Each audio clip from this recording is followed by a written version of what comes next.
In focus now, Republican Congressman Chip Roy of the great state of Texas, member of the House Budget, Rules, and Judiciary Committees. Great to see you today, as always. First of all, tell me the good news that's left in this bill. Yeah, good morning, Harris. Great to be on. What we saw the Senate do yesterday was very encouraging. While they removed a handful of things regarding PEPFAR that we think was more important to be in the bill, at the end of the day, it's still over $9 billion of significant reductions using the power of the president through rescissions combined with the power of Congress under the Budget Control Act to rescind spending in order to make sure that we're actually doing what we should do from a budget perspective and trying to reduce wasteful spending. USAID spending that has been now very publicly shamed in terms of the kinds of spending. $32,000 for a transgender comic book in Peru. Just dozens of examples of just fraught with waste. And we're removing all of that. And this is stuff we've been working on for years. My friend Eli Crane offered an amendment 2 years ago in appropriations to remove all of that. Interestingly, we only had about 104 Republicans vote for it and had 12 or 14 vote against it. Now things have changed. President Trump's leadership, our efforts in the Freedom Caucus and conservatives, now people, I think, understand this waste needs to go away. The efforts that Elon and Doge did to highlight it. So I'm glad to see the Senate do it. We're removing that funding, the funding for NPR and PBS. I mean, listen, Harris, I was just in Texas with the floods that were ravaging the communities that I represent, and they were more interested in trying to get people to call their House members and senators to save NPR and PBS than they were on reporting on what was going on with the floods in Central Texas. So we know they're biased. They don't need to be funded by taxpayer dollars.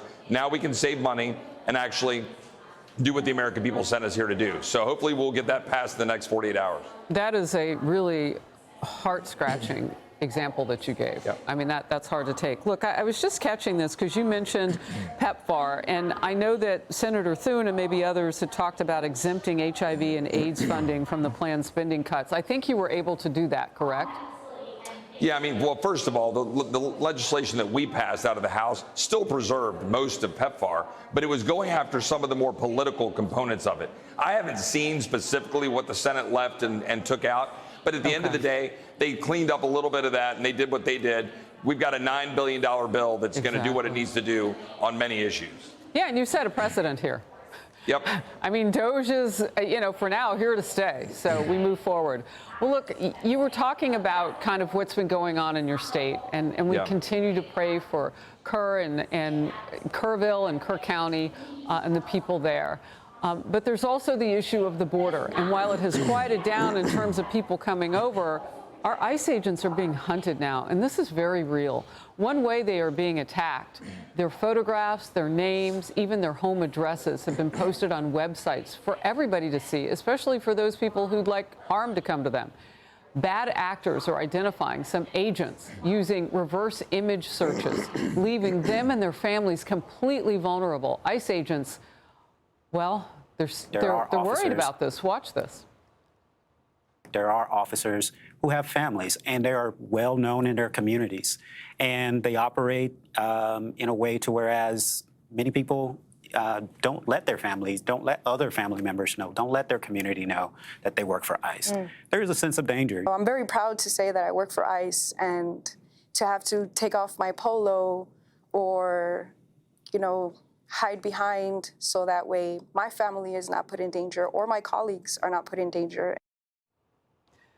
Well, look, you can tell by their examples, this is very real. New DHS numbers show an 830% increase in assaults against agents year to year. And a stark and personal illustration of that, ICE posted these pictures of officers' injuries. They say an illegal alien from Honduras in a van dragged this agent for nearly a block as he was trying to get away to escape arrest. And that illegal immigrant is now under arrest. Here's Senator John Kennedy. If you put hands on an ICE officer, you should be prosecuted, you should be sent to jail, and you should get to spend some quality time with Bubba. Until we start doing that and prosecuting these folks, it will continue. Congressman, this isn't just dangerous, as I said, for the agents. This feathers out to the people they love. Yeah, Harris, this is personal. I've got deep personal friendships with the great men and women of both the Border Patrol and ICE. We stand alongside firmly each of those entities, as well as all of the men and women of DHS. The radical progressive Democrats, on the other hand, they've taken their extension of attacking police officers to all of law enforcement, including ICE. I mean, you even had the Democrat minority leader who said about these people who were wearing masks because they didn't want to be doxxed and attacked by these radical progressives.